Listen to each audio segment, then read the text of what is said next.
Amendment rights, those of freedom. We know that as you look around this room, there's small business owners, there's people that have to shower when they come home from work, because they put in a hard day's work. They want to see a better life for their children, right? Yeah. And there's no better time to see the difference between the socialism that the Democratic Party represents, that so many people have fled over the years, in the hope and opportunity that Donald J. Trump and the Republican Party represents, of hope and growth, than what we see today. Just look at the last 4 years compared to the previous 4 years. Inflation. American families are paying $12,000 more per year. $1,000 more per month because of Biden-inflation. And as much as the media doesn't want you to believe that Kamala Harris had anything to do with the Biden-Harris administration, they've been trying to hide from that. At the end of the day, the failures of Biden are the failures of Harris, and we have a question going into the next 4 years. We have a question over the next 4 years. Are we going to change course from the inflation, the open borders, endless wars overseas, or are we going to make America more affordable, America more secure, our families more secure? And it's something why I know, Vivek, why you've come up, I appreciate you up here and being a strong advocate of saying it's a time of choosing, of where we're going. What kind of country are we going to leave? Are we going to go full Venezuela? Price controls, where people are trying to flee from the control of the nanny state? Or are we going to decide to actually go to our roots of the rule of law, the free market system that we have? American Nesbitt, I'm a Senate Republican leader here in Michigan. It's a little different spelling, Aric with an A. There's a reason for that. Middle of 5 kids, all started with A's. By the time Mom got to me, it was either going to be Aric or Erica with an A. I probably would have grown up a little tougher if it was Erica with an A. But each of you that are here have a network of friends. And you each have a story to tell. And the impact that your family, that the economy's had over the last 4 years on your family. And you need to tell the story. That are we going to be a country of lower taxes, less inflation, more energy production, allow entrepreneurs to invest and grow, or are we going to be a country that follows the path of serfdom and tyranny? And there's a real division that's there. But you can't just stop with Donald J. Trump at the top. You're right, Congressman Walberg, you've got to vote for Mike Rogers. You've got to vote Republican all the way down.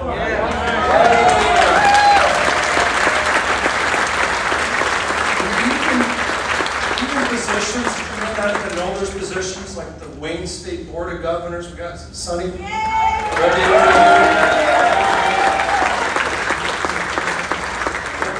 Curriculum in the schools that's going on, in our universities, we need strong people in those positions to stand up for those values.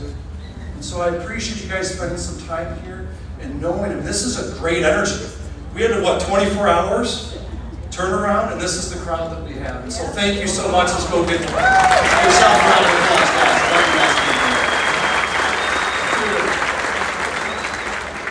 Good evening, I'm Tudor Dixon. I'm so excited.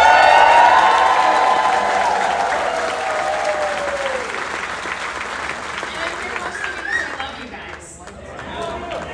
I mean, I really do. I love this state. I love the people in the state. And as I've gone around the state, I hear one sad story after another, and I'm done with our sad stories. We're going to bring this state back, and it's going to start with Donald Trump. And there's no one in here that knows better than me. Every vote counts. And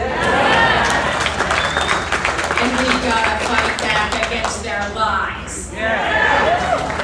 Can you believe what we heard the other night? Now you see. They don't want we the people because they know that's exactly who Donald Trump is. They want to keep us silent. And they want to lie about us, and they want to scare everybody away from us, and that's why it is so important that every single one of you goes out there and speaks truth and speaks often. The silent majority can be silent no longer.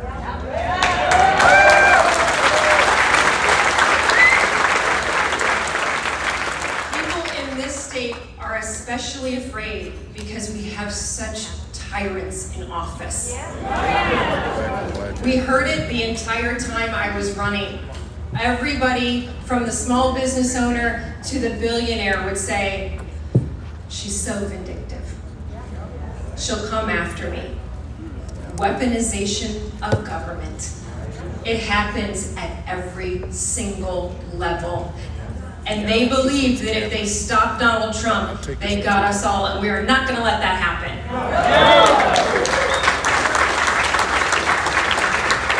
Look at what is just happening in this state with the 3 women who brag every day that they're out there for your rights. What have they done for our kids in school? Destroyed our schools.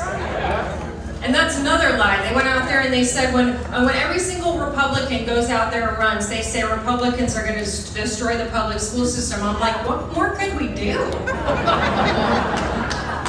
I mean, kids might end up reading at the end of it. You know, that's kind of like a goal for us. But I'd also like to see our kids safe in schools.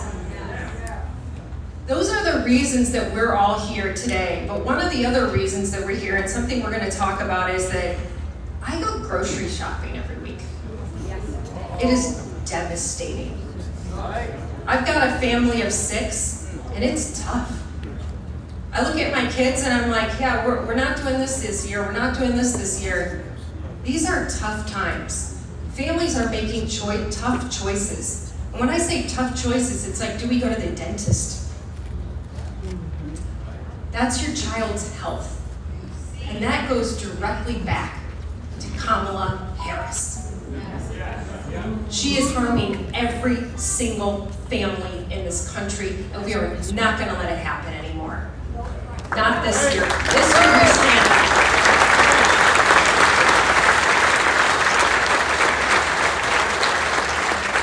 That's why I love you guys, because I know you're going to do it. I mean, we walk in here, could there be more energy in this room? And like you said, this is a day. So let's go out there and elect Donald J. Trump.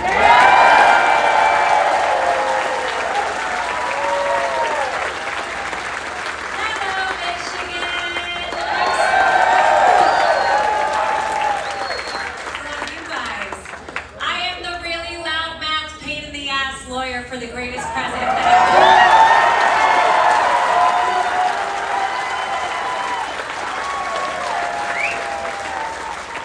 So I'm probably most known for screaming outside of courthouses because I love this country and they don't give a shit about the Constitution. Did I tell you I have a mouth on me or what? I keep it together for TBS. As President Trump would text you all the news, all the name. It's all right, censor me, it's okay. I've been gagged by judges with President Trump. I can't sit down. I'm sorry. I'm not a I had the greatest privilege of being sanctioned $1 million for suing Hillary Clinton and the DNC. I am so fortunate to fight the horrific DOJ that has permeated our states through DAs and AGs. And I will continue to fight for America with President Trump. But I will tell you the only reason that I fight, and the only reason that I am loud, and the only reason is that because I represent the best client in the world and the only person that will save the Constitution, America, and our children. I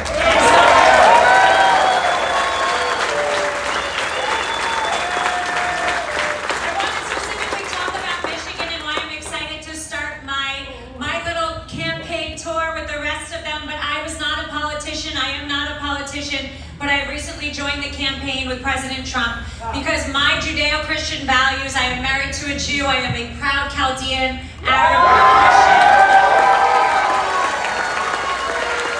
And I just happen to love my country, and no one is taking my country back to Baghdad, which is where my family fled.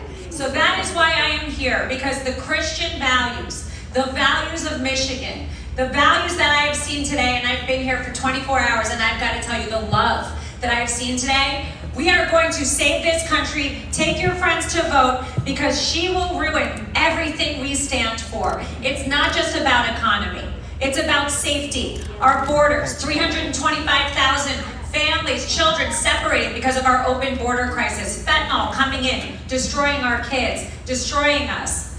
You want to talk about economy. She wants to take our money, taxpayer dollars, and to have illegal aliens, and I don't care what the heck she wants me to call it. Illegal aliens have transitions in cells, and we pay for it. And you know what? She will get up in a debate and say she will give you $6 grand for this and 25 grand for that. Well, guess what that means? We pay for that. Money is not free in this country. So don't buy it, don't listen to her, and stand up for what is right in this country and vote Donald Trump November 5th. Vote!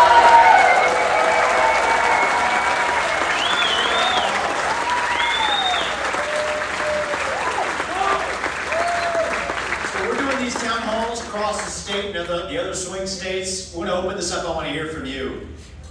I want to tell you the spirit of this, though, is Kamala Harris. We talk a lot about her. She's not a communist. She's not a Marxist. She's a cog in the system, actually. I mean, call her a communist, it gives her too much credit.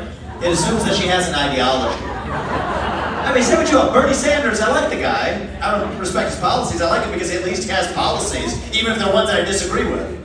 Kamala Harris is one step worse than that.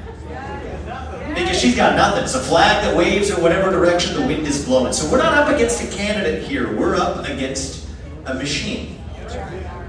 And the question is, are we ready to go in and dismantle that machine? That's what this election is about. Now to speak some hard truths. We were supposed to have a red wave in 2022, right? Everybody remember that? Never came. And they tried to blame Donald Trump, they blamed abortion. It's deeper than that. I think we as a party, we've got to level up. This is our moment to step up. Because we're not just going to criticize Joe Biden for a year, then we criticize Kamala Harris. No. This is about who we are and what we actually stand for. What does it mean to be a conservative in the year 2024? What does it mean to be a Republican? What does it mean to be an American in the year 2024? It means we believe in the ideals of 1776. It means we believe in merit, that you get ahead in this country, not on the color of your skin, but on the content of your character and your contributions. That's why we're against the woke DEI against affirmative action in this country, and the racial group quota system. It means we believe in the rule of law. And I say this like so many of you here as the kid of legal immigrants to this country. That means your first act of entering this country cannot break the law. And that is why we will use our own military at our own southern border. You know what? If we've had the largest influx of illegals into this country, we will have the largest mass deportation in American history. It's not xenophobic. It's what it means to stand for the rule of law in the United States of America. What does it mean to be American? It means the people we elect to run the government ought to be the ones who actually run the government. Not the shadow government and the deep state, the three-letter agencies that are running the show today. Which actually reminds me of the second mass deportation we need in this country. It's not just millions of illegals out of the United States, it's millions of unelected federal bureaucrats out of Washington, D.C.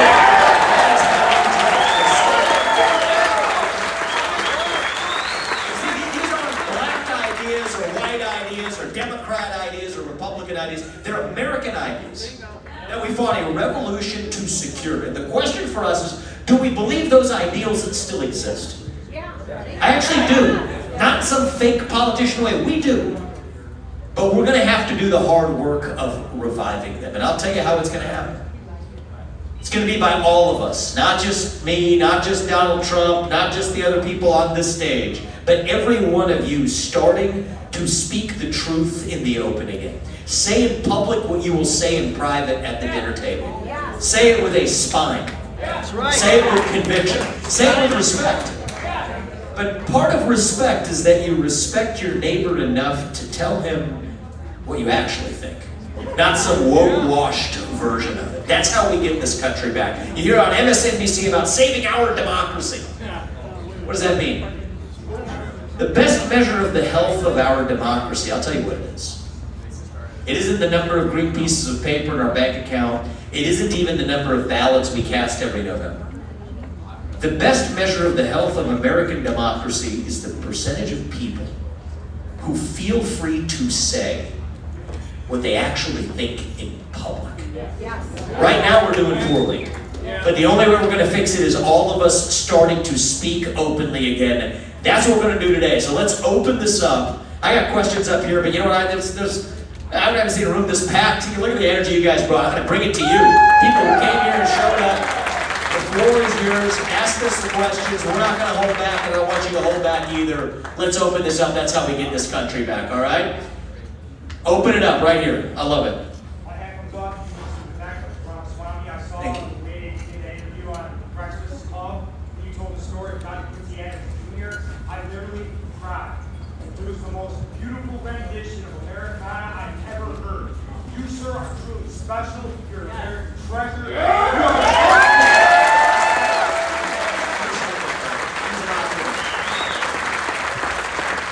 This question. I'm a small content creator, small-time journalist. I'm very busy. I work also in cement, a blue-collar guy. I was honestly a street guy when I was young. I went legit, I work hard, I make videos, pro-Trump, pro-America, and I'm being stymied at every level by horrendous censorship. It's getting worse. I know Mark Zuckerberg wrote that letter to Jim Jordan, how he was sorry and all that. Bull crap. You are still censored. I've had 8 videos taken down today.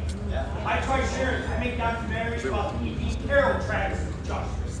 I make documentaries about how the DNC invited in Jeffrey Marsh, the notorious rumor, and I can't even get my material out. I'm even shadow banned on text. I'm sorry to hear that, man. We're live streaming this. I hope they didn't censor you this time, because you would be heard here this time around. Tudor, you want to take this one? I know this is near and dear to your heart. Yeah, absolutely. I mean, I think we've all felt this, and I do think that Elon Musk has come to somewhat of a consensus that we shouldn't be, but I think he still battles. There are still people within these organizations, and I think it's going to be that we're going to use as many different methods as we can. Rumble is a great source to go to. Rumble is great for conservatives, and I would encourage all of you to go to places like Rumble. There's a great podcast. It's called the Tudor Dixon Podcast.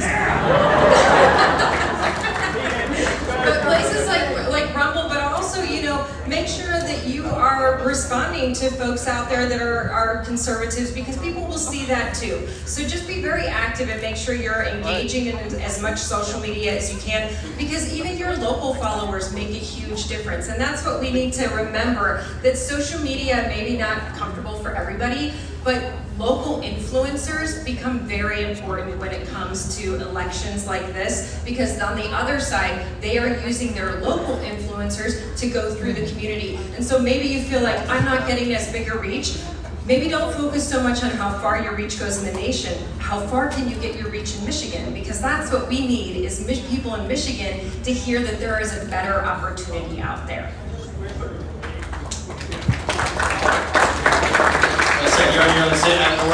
I think it goes to something bigger, what you were talking about earlier, Vivek, is that the cancel culture we don't just see on social media, but what we see in higher education, what we see in business and work. You go ahead and say something, you're afraid to say something, get fired. And it goes back to something even deeper on the free market economics of the individual over the state at the end of the day. 4 years ago, the government was saying, you're a critical worker, you're not a critical worker. You could have a job, you can't have a job. And at the end of the day, it's more than just the censorship on social media. It's the fact that there's so much control on government deciding what the economy is going to do. And now with the media, and this is why social media is so important, is that with the media, they don't even hide it anymore. The thing with the social media, this is the heart of your question, my man, and then we're going to go to the next question, is It's not even private companies doing it, right? I love that you talk about the free market, but it's not the free market when government actors are telling these tech companies, you gotta censor this through the back door when they couldn't censor it through the front door. I'm sorry, that's not the free market, that's the invisible fist of government. And the people who did that, they broke the law. And you know what? If ordinary citizens break the law, they're held accountable. It shouldn't be any different for government bureaucrats either. We need accountability. So thank you on that. I appreciate it. Last question. We'll go to this gentleman in the back. The former basketball player, right there. I'm making an assumption. I take you are a former basketball player. Good. You know when you see one.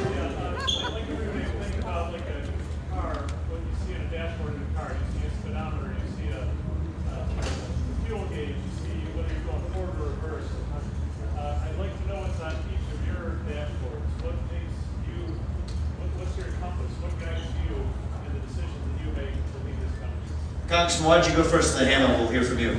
Well, it sounds like it's a pat answer, but it's the Constitution. I've taken an oath of office in the state legislature 8 times. 8 times in Congress now. Took it once, served 1 term, and they took me out in the Obama landslide, so I know what term limits are.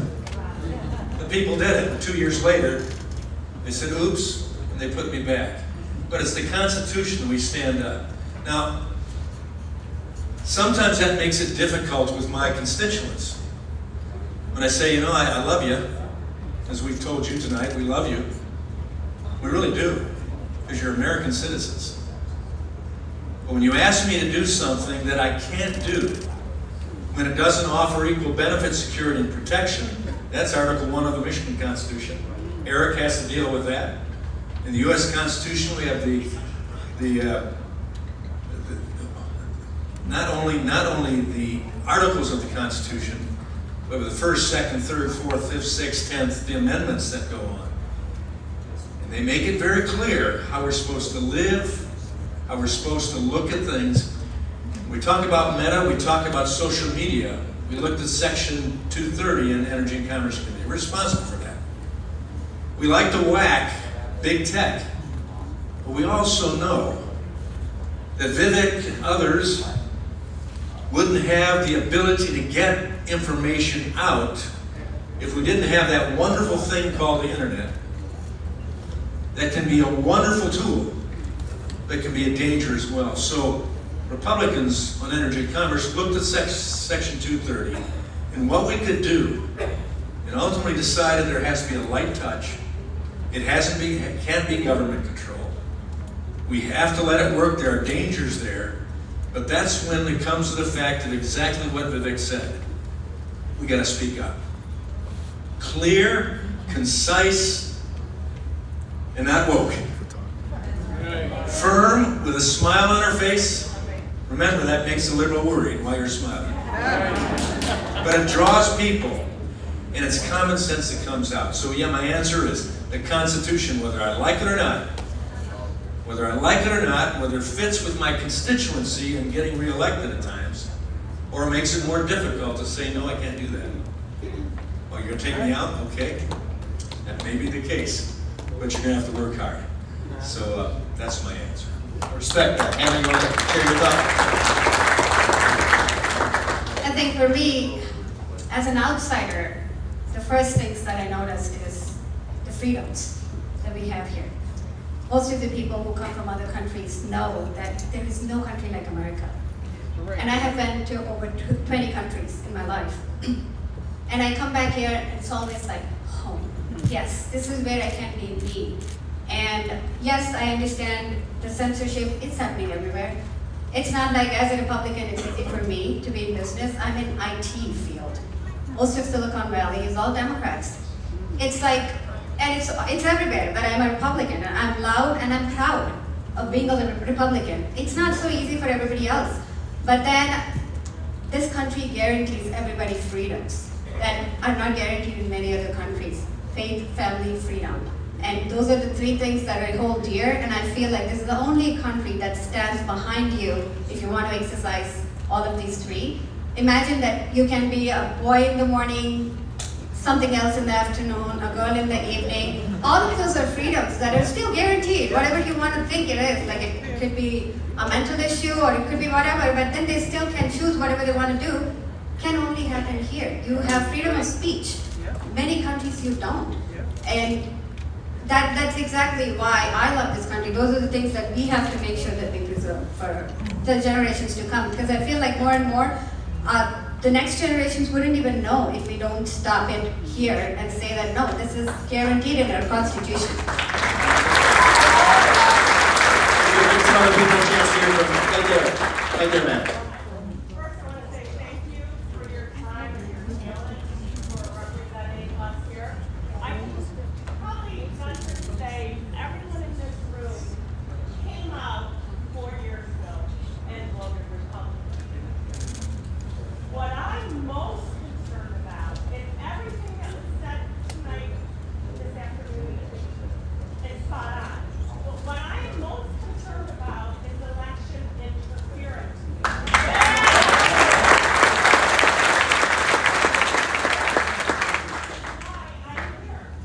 I'm here because I want my voice to be heard. Not only my voice, but my fellow Americans. Our voices need to be heard and not squandered, not hidden, ballots coming out and rooms covered up and so on and so forth. It's an ugly system that took place 4 years ago. And I don't know, I can't stand for it again. I don't know about the rest of you.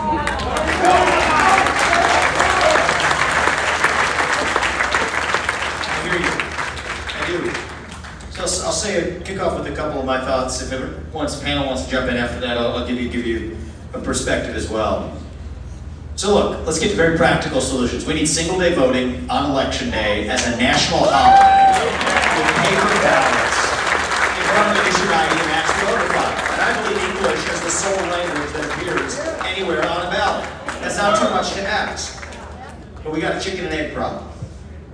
We got to win in order to do it. I know President Trump's committed to that. The legislative agenda is at the top of the list. Once and for all securing elections in this country. We don't want to be arguing about elections. I mean, the truth is, if we get to that point in time, I'll make a pledge on behalf of everybody in this room, if I may, that we are done complaining about election integrity if we get to single-day voting with paper ballots as a national holiday on election day with government-issued ID required to match the voter file. That's our deal with the country. We're done. We don't want to be complaining about the election. We want to move forward as a country. Unite the country. Make election day a national holiday. That unites us. Take one day to say, just one day to think about our civic responsibility to the United States. The rest of the day, we can go through our motions, do what the iPhones tell us to do on a given day. Fine, but one day we stop and say, this is our duty to our country.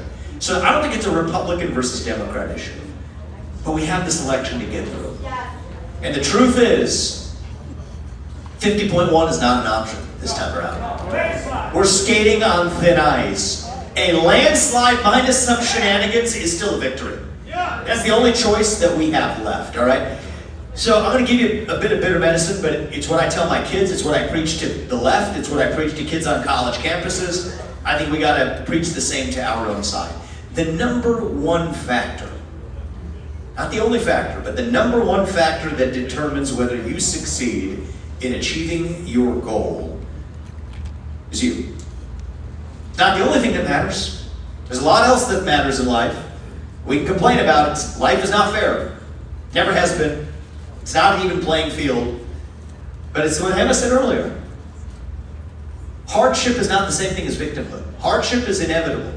Victimhood is a choice. And this year, in the next 55 days, we don't choose to be victims. We choose to be victorious, okay?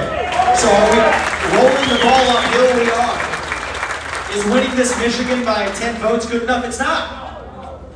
But that's why every one of you, you have a responsibility.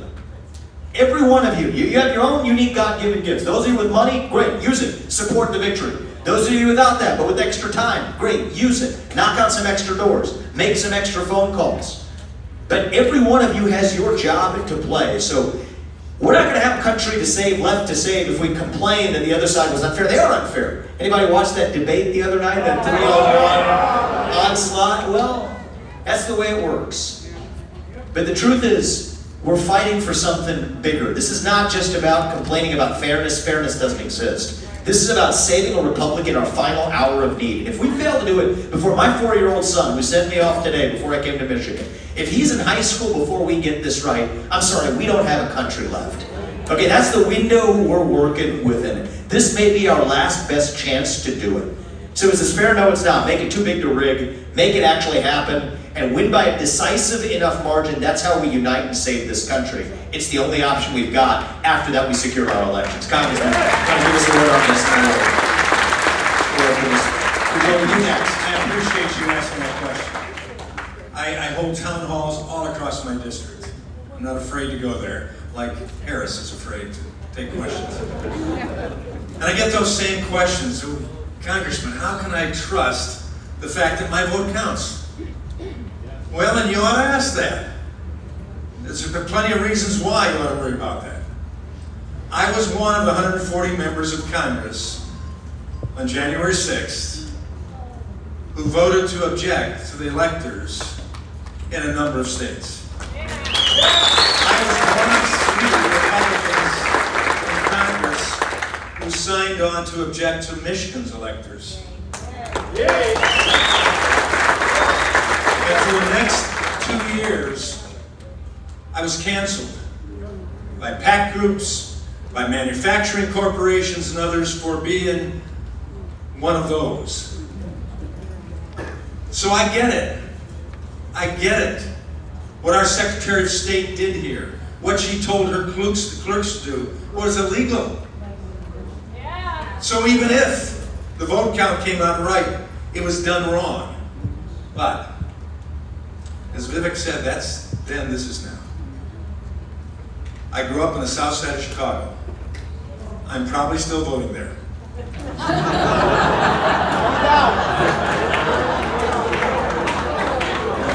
I know what cheating is all about. I campaigned with my dad for Goldwater. Put up signs, the next day I went and put them again. The next day I went and put them up again. Next day I went and put up, that was old man Daley's machine that worked that way. We could complain about it or we could get out and work. In Monroe County, when I got that under redistricting from John Dingell, it was Democrat.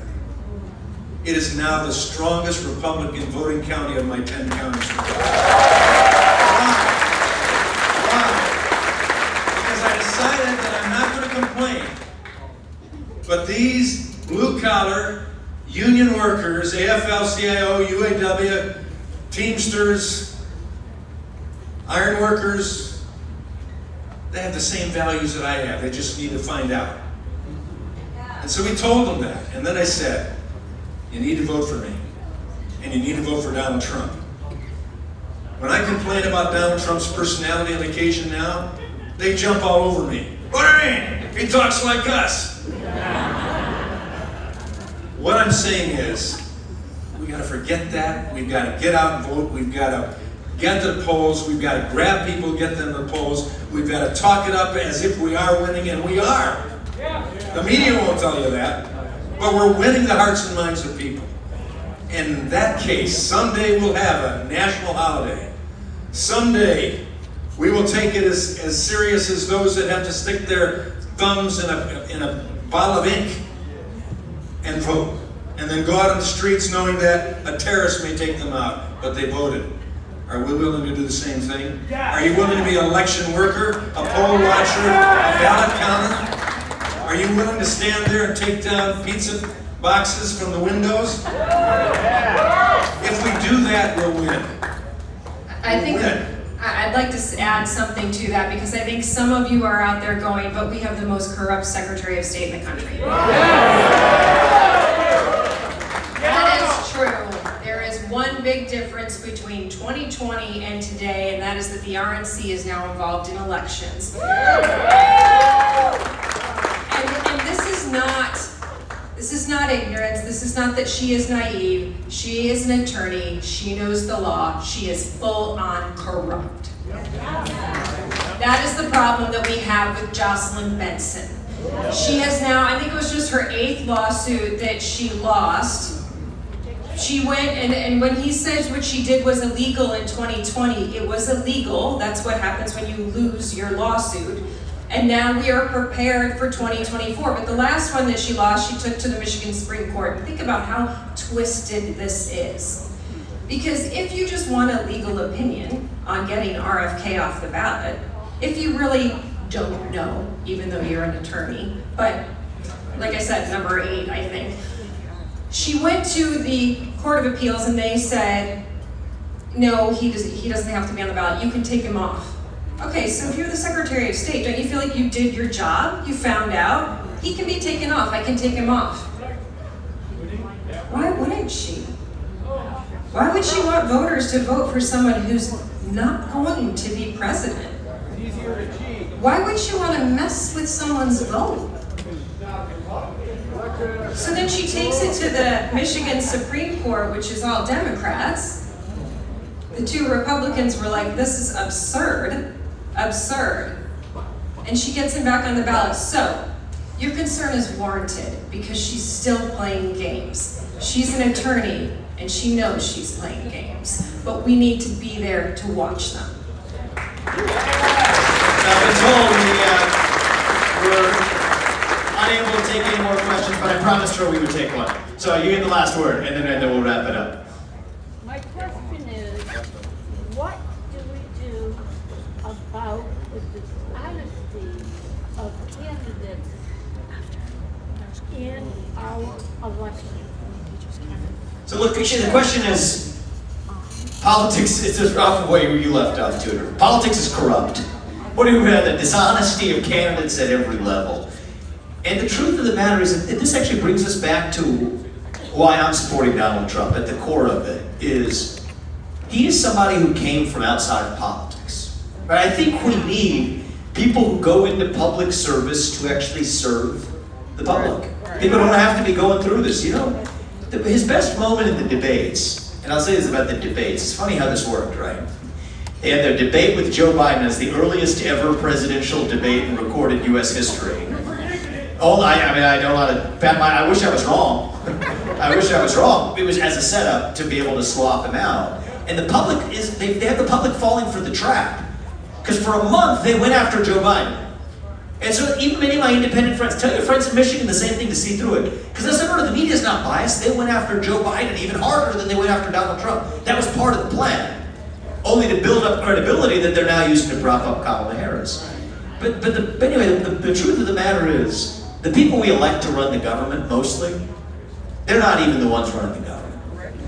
It's a machine. It's the deep state that sits underneath it.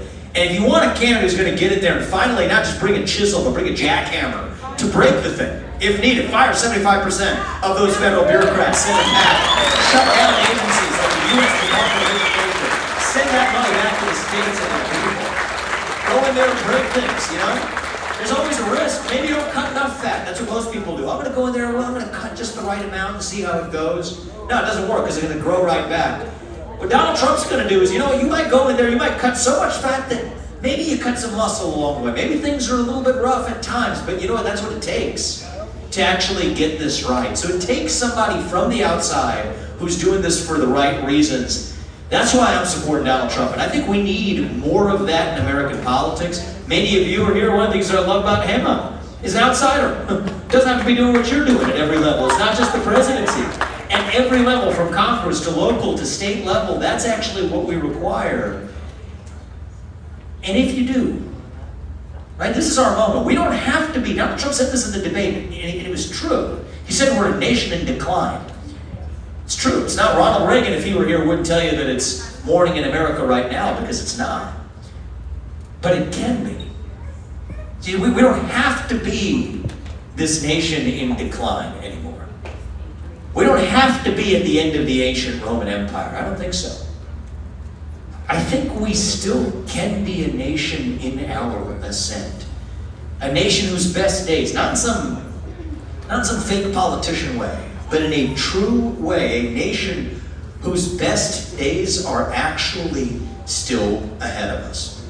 A country where we will still look our kids in the eye and mean it when we tell them that you still get ahead of the United States with your own hard work, your own commitment, your own dedication, and that you know what, you are free to speak your minds at every step of the way. That is the American dream. All right, that is what we are running to. That's what won us the American Revolution. That's what reunited us after the Civil War. That is what won us 2 world wars and the Cold War. That is what still gives hope to the free world. And if we can revive that dream over group identity and victimhood and grievance, then nobody in the world, not a nation, not a corporation, not a virus, not China, and certainly not Kamala Harris is going to stop us. That's what American exceptionalism is all about, and that is what we will revive to save this great country. Thank you all for coming out today, guys. God bless you and your families, and may God bless our United States of America. Do not stop fighting until we get this job done. Save this country, and our best days are ahead of us. Thank you, guys. God bless. I appreciate you. Thank you. I just want to comment one thing. In response to the lady's question, she said, how can we support corrupt candidates? Nobody's perfect. We all have shortcomings. We're not voting for a pastor, we are voting for a politician. So all I say is, if they believe in the top 10 things that are important to you, they are not a rhino. If they actually uphold our freedoms, then they're not a rhino. You can still support them. Trump is not perfect, but look at the alternative. So that's how you have to look at it. Nobody's perfect. And everybody that is concerned about election integrity, if you know my background, that is where I have taken birth. Like in TCF is where I actually took birth. All I say is, what are you doing? You are an influencer in your own community. If there are 300 dead people voting in your precinct, find 300 alive people who have not been voting and counter them. So there is always a solution to the problem. But what are you doing? Win bigly is what Trump says. What does he mean by that? We have to swamp the vote. So much so that they can't cheat enough. They only need it to be 1% or 2% to be able to cheat. If we can keep our margin higher than that, there's no way they can cheat. All right, Donald Trump tsunami. Okay, let's see that.